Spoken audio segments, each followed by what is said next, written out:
محترم سامعین اکرام، آج کل لوگوں کے ذہنوں میں ایک سوال گردش کر رہا ہے کہ آخر ہمیں فلسطین اور مسجد اقصی کب ہمیں واپس ملے گا؟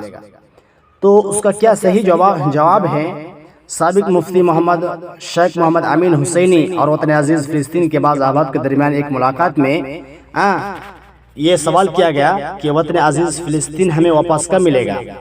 اس پر آپ نے فرمایا کہ جب تم اللہ کی طرف واپس ہو جاؤ گے اس وقت وطن عزیز فلسطین بھی تمہارے پاس واپس ہو جائے گا۔ یہ سوال اس روئے زمین پر بسنے والا کوئی بھی مسلمان اگر آج کرتا ہے کہ فلسطین ہمارے پاس واپس کب آئے گا، تو اس کا صرف ایک ہی جواب ہے کہ جب تم اللہ کی طرف واپس آ جاؤ گے تو فلسطین بھی تمہارے پاس واپس آ جائے گا۔ شیخ کا یہ جواب دراصل رسول اکرم صلی اللہ علیہ وسلم کے کلام سے مستفاد ہے، جیسے کہ مسند احمد اور سنن ابی داؤد کے اندر ایک حدیث میں آیا ہے۔ صحابہ رضی اللہ عنہ کہتے ہیں کہ رسول اللہ صلی اللہ علیہ وسلم نے فرمایا یؤشک الامم ان تداعى علیکم کما تداعى الاکلۃ الى قصعتها فقال قائل ومن قلة نحن يومئذ قال بل انتم يومئذ كثير ولكنكم غثاء كغثاء السيل وَلَيَنزَعَنَّ اللَّهُ مِن صُدُورِ عَدُوِّكُمُ الْمَحَبَّةَ مِنْكُمْ وَلْيَقْذِفَنَّ اللَّهُ فِي قُلُوبِكُمُ الْوَهْنَ فقال قائل یا رسول اللہ وما الوہن قال حب الدنیا وکراہیت الموت، کہ قریب ہے کہ دیگر قومیں تم پر ایسے ہی ٹوٹ پڑے جیسے کھانے والے پیالوں پر ٹوٹ پڑتے ہیں۔ تو ایک کہنے والے نے کہا کہ کیا ہم اس وقت تعداد میں کم ہوں گے؟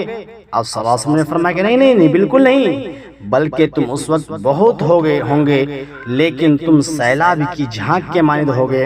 اللہ تعالیٰ تمہارے دشمن کے سینوں سے تمہارا خوف نکال دے گا اور تمہارے دلوں میں وہن ڈال دے گا۔ تو ایک کہنے والا نے کہا یا اللہ کے رسول وہن کیا چیز ہے؟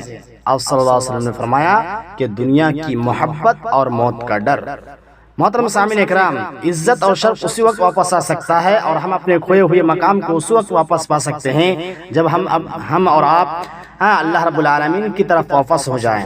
جیسے کہ نبی اکرم صلی اللہ علیہ وسلم نے فرمایا کہ جب تک تم اپنے دین کی طرف واپس نہ ہو جاؤ، اسی اصلی دین کی طرف جسے لے کر آخری نبی جناب محمد صلی اللہ علیہ وسلم آئے ہیں، اور اسی طریقے اور منہج کی طرف جس کی رہنمائی محمد صلی اللہ علیہ وسلم نے کی ہے، تو تم کامیابی کو نہیں پا سکتے۔